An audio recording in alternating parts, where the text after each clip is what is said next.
विरोध पार पडणार असं स्पष्ट दिसतंय. दोघांच्या उमेदवारी अर्जामध्ये काय भावना नक्की आहे तुमच्यामध्ये? शिवसेनेने एक अनुभवी नेत्या म्हणून ज्यांनी विधान परिषदेमध्ये काम केलं आणि दुसरा गोरगरिबांसाठी न्याय हक्कासाठी लढणारा आक्रमक नेता असे दोन उमेदवार आम्ही दिले. अनुभव आणि गरिबांसाठी लढणारा आक्रमक नेता म्हणून ज्यांची ओळख आहे ते बच्चू कडू आणि नीलमताई या दोन्ही शिवसेनेचे उमेदवार आमचे दिलेत. त्यांनी गेल्या अनेक वर्षाचा त्यांचा कामाचा अनुभव गोरगरिबांसाठी सर्वांसाठी अन्यायाविरुद्ध लढण्याची शिकवण हिंदू हृदय सम्राट बाळासाहेबांनी दिली. बाळासाहेबांचे धर्मवीरांचे विचार घेऊन आम्ही पुढे जातोय आणि एक विचार आणि मुद्दे एकत्र आलेले आहेत आणि गोरगरीब, शोषित, दलित, पीडित, दिव्यांग सगळ्यांसाठी शिवसेना नेहमी पुढे असते आणि म्हणून बच्चू भाऊंनी देखील एक चांगला निर्णय घेतला. असं ते मूळचे शिवसैनिकच आहेत, मी मगाशी बोललोय. परंतु 25 वर्ष सामाजिक संघटना चालवणे हे देखील मोठं कठीण काम असतं आणि आता त्यांच्यामुळे शिवसेनेची ताकद वाढेल आणि शिवसेनेमुळे त्यांची ताकद वाढेल. सर, काँग्रेसचे आठवडी सत्ता म्हणतात की उमेदवार न देण्याचं कारण म्हणजे अंतरात्म्यातनं आवाज आला की उमेदवार देऊ नये. काय अंतरात्म्यातनं आवाज आला की उमेदवार देऊ नये म्हणून काँग्रेसने उमेदवार दिला नाही. आत्मा हरवलेल्या लोकांच्यातून आवाज येतो का? मी पहिल्यांदा ऐकलं. मग 2019 ला अंतरात्मा कुठं होता? हा आवाज पहिले नाही आला का? पहिलून तर बोलतो मी, आत्मा हरवलेल्या लोकांच्या अंतरात्म्यातून आवाज येतो का? मग 2019 ला तुम्ही म्हणाला तेच मी विचारतोय, तेव्हा अंतरात्म्याचा आवाज कुठं होता?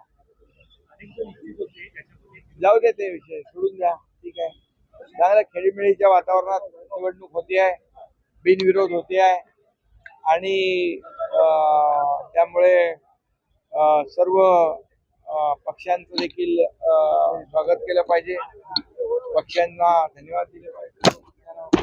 आम्ही देखील शिवसेना, भाजप महायुतीने, राष्ट्रवादी महायुतीने अधिकचा उमेदवारांनी दिला आणि त्यामुळे ही निवडणूक जी आहे बिनविरोध खेळीमेळीच्या वातावरणात होते, चांगलं आहे. तुम्ही अधिकचा उमेदवार दिला तर अडचणी वाटत होती म्हणून उद्धव ठाकरे रिंगणात उतरले नाहीत, कारण अपेक्षा होती एकनाथ शिंदे देखील उमेदवार.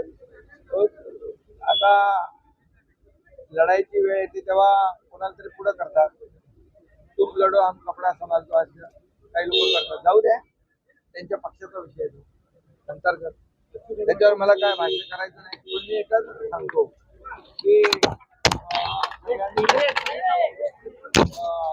भूमिका घेतली, काँग्रेसने देखील घेतली आणि म्हणून ही निवडणूक बिनविरोध होती. धन्यवाद.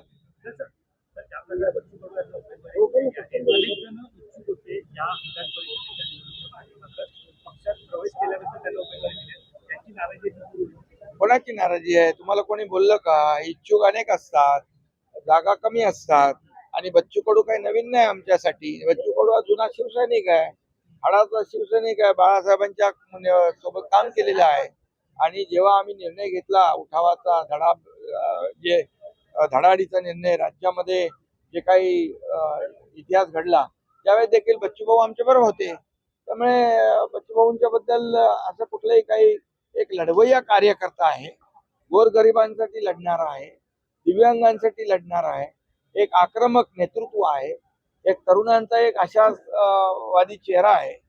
त्यामुळे आमचे दोन्ही उमेदवार जे आहेत, एक आक्रमक लढणारा नेता आहे, दुसरा आमचा संयमी अनुभवी नेता आहे. मिसिंग लिंकचं एका बाजूला उद्घाटन होणार आहे. मानपूरचा प्रचंड याचा समतोल कसा राखला जाणार आहे? कारण एखादं आपण फ्री करायचा प्रयत्न करतो ना, traffic नाही, मिसिंग लिंकचं काय?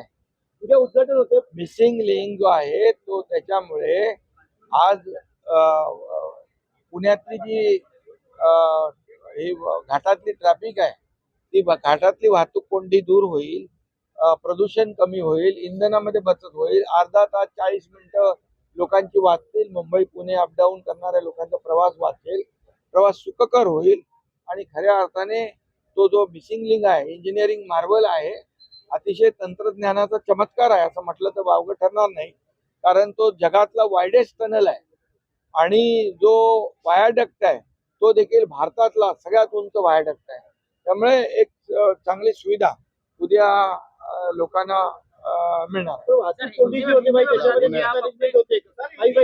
महाराष्ट्रातील ताज्या बातम्यांसाठी बघत रहा टाइम्स टुडे 18 न्यूज. सोबतच शेअर करा, सबस्क्राईब करा आणि बेल आयकॉन प्रेस करा.